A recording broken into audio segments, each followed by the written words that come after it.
Hi there, this is your Good Shepherd, Todd Farnsworth. I'm wearing my little shepherd's hat here today, you can see, and there it goes.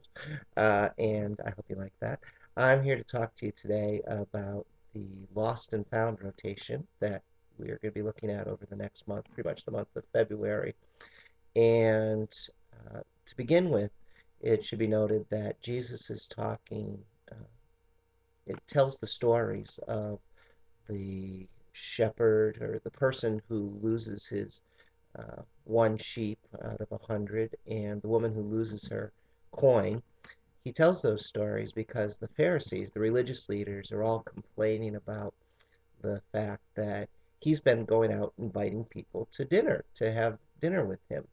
And if he's a, hoity-toity kind of religious leader, he should not be hanging out with folks who frequent bars or don't go to church regularly or synagogue in his temple in his time and place and religion.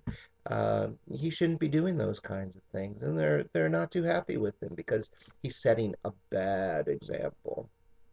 And so he says to them, let me tell you a couple stories. And in both those stories, what Jesus does is he takes something that gets lost and he shows how happy God is when that thing is found. And those are parables that are certainly representative of God's love for the people that Jesus is inviting to come and sit at a table with him and share a meal with him. So a couple of things that come up as we read the stories. First, in the story of the shepherd and the sheep. There's 100 sheep, and one gets lost. And so, what do you do with the 99? And it's interesting. We say it's the shepherd or the good shepherd, but actually, as Jesus tells it, you have, you personally have 100 sheep. And yeah, you have 100 sheep. And so as you're watching this, think of yourself with 100 sheep. And that might be 100 anything that's important, of value, anything that you have care over. And one day, one of those things gets lost. It's important to note Jesus doesn't place any judgment on how the thing gets lost, why the thing strays away from the flock. That's really not important to his story. What's important is that the shepherd or you go off and look for the one that's been lost. Now, people hearing the story in the first century would have known that sheep, when they get lost, sit down and shut down. They don't make any noise, they just kind of plop down onto the ground. And if you think about human response to crisis, uh, that happens to a lot of people when they're feeling traumatized or feeling lost. They shut down and they withdraw. They don't come when you call them. They don't respond when you call them because they're feeling so overwhelmed. And so Jesus tells that the the shepherd, goes out and actively seeks those people, and you don't stop until you find them.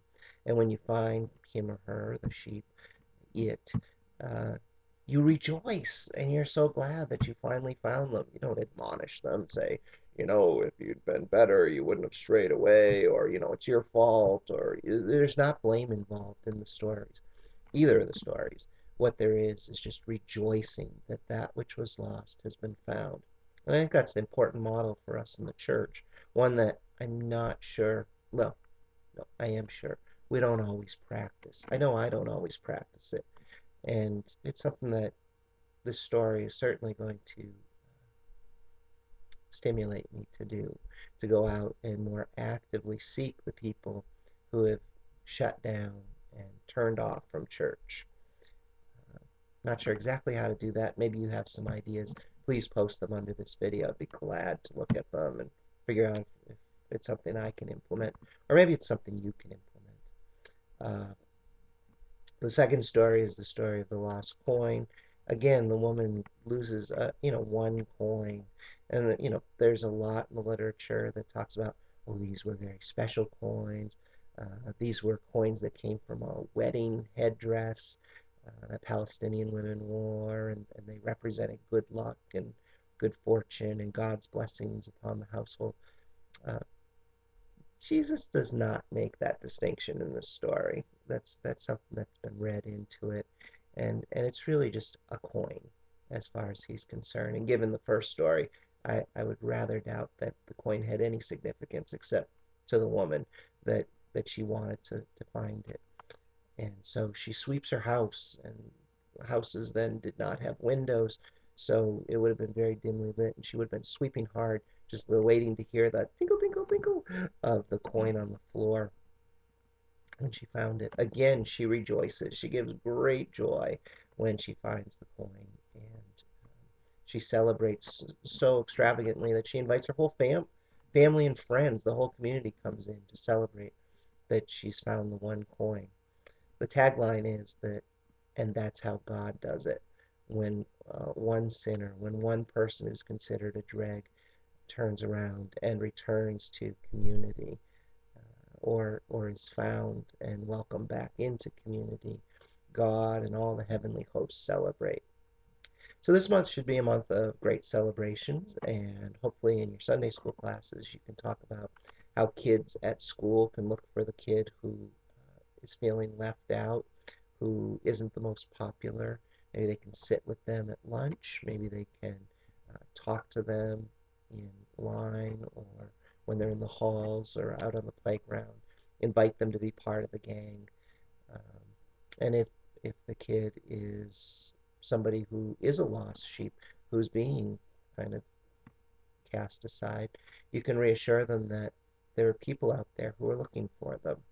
And if they're like a sheep and kind of closed down, small, then maybe they can take a little bit of a risk and look around for someone who just might be looking for them, somebody who might be seeking them, because the story tells us that God's always seeking.